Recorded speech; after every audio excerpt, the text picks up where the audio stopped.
আমার একটু চায়া দেখতি, আমার একটু চায়া দেখতি। আমি তোর জন্য সবসময় অ্যাভেলেবেল ছিলাম। তুই যদি আমার চাইতি, আমি সঙ্গে সঙ্গে তোর হয়ে যাইতাম। তুই তো আমার চাস নাই রে। তুই যদি আমার চাইতি, বিশ্বাস কর, আমি যেখানে যেই অবস্থায় থাকি না কেন, আমি সঙ্গে সঙ্গে তোর হয়ে যাইতাম। তুই তো আমার চাস নাই রে। তুই তো আমারে যাই না শুনে ঠকাইলি। তোর সবকিছুর জন্য সময় ছিল। তোর ফ্রেন্ডদের সঙ্গে ঘোরার সময় ছিল, পিক তুলে আপলোড দেওয়ার সময় ছিল, স্টোরি দেওয়ার সময় ছিল, ভিডিও করে টিকটকে পোস্ট করার সময় ছিল। সবকিছুই তোর সময় ছিল।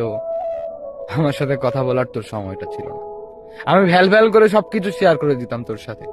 সবকিছু অল অল এভরিথিং সবসময় তোর জন্য আমি অ্যাভেলেবেল ছিলাম। কিন্তু তুই আমার সঙ্গে সবকিছু শেয়ার করস নাই। তুই তো আমার জন্য অ্যাভেলেবেল ছিলি না। তোর সবকিছু করার সময় আছে, শুধু আমার সঙ্গে কথা বলার সময়টাই ছিল না। সত্যি বলতে কি জানিস, আমারে একটাবার চায়া দেখতি, আমি সঙ্গে সঙ্গে তোর হয়ে যেতাম। আমি তোর জন্য সবসময় অ্যাভেলেবেল ছিলাম, কিন্তু তুই ছিলি না। যা, শেষ পর্যন্ত তোর জন্য দোয়া কইরা দিলাম। সুখে থাক, খুব ভালো সুখে থাকতে পারবি আমাকে ছেড়ে। সুখে থাক।